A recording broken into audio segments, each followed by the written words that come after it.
And basically, this guy from Texas area named, what's his name? Biohazard? This guy named Biohazard. Jacobs Plissken? Yes, Jacobs. Calls me. You're so good. Jacobs calls me on the phone. He was a Deep South jobber, and I dealt with him a lot. And he got liposuction to have abs. Anyway, he calls me on the phone, and he goes, hey man, can you get me a dark match?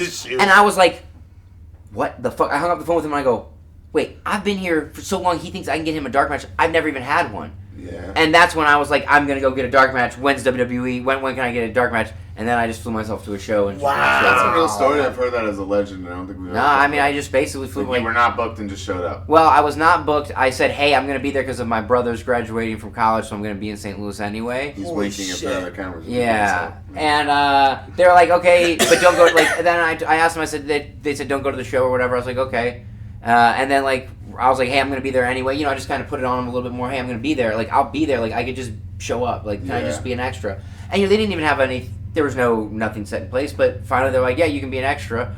And then I wrestled Jamie in a dark. And then the next day, I wrestled on ECW TV. And Shelton Benjamin powerbombed me. Oh, it's a thing! It was one of the craziest things ever. I wish we kept doing that kind of shit. Why? This is a weird thing, and he has nothing to do with this. You and Joey Styles were cramming to come up with your name. Yeah. Why?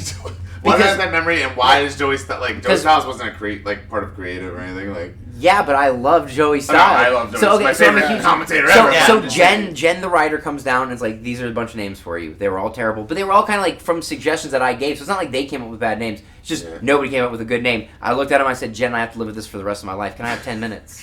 Because I like the names you couldn't live with. I said, can I have a few minutes? He goes, yeah, you got 10 minutes because we got to get to legal before we get it on TV. You can't wrestle as Matt Sydal. I probably had about 90 minutes for Hawkins and Ryder. So rough. I'm like, I see Punk. I'm like, hey man, what do I do? He's like, I don't really know what I can do. He's like, here, talk to Joey Styles. And I was like, Joey, help me. Oh, that's great. And Joey, I remember this. And he's like, he took me up to his office. We cranked out 4 different names. Basically all Evan Bourne, basically, or some derivative. And they're like, yeah, Evan Bourne's good. Let it ride. And that was that. Jesus Christ. Yeah. It was Wild West days, man. It was a shootout. You just had to go for it. That's how you get things. That's how you get things in this wrestling business. You show up and you rip it up, and that's how you do it. What we're doing right now, because it's never gonna happen again. Well, but it does. It does. The guys that show up to NXT rip it up. They at least make waves. They at least make waves. It's all calculated now. This is it would not happen. When he wrestled Shelton, there's no way I would have ever gotten called up within a system. I had to work. I work outside the system. Mojo Rawley flew himself to the next TV and tried to. It would never happen. No.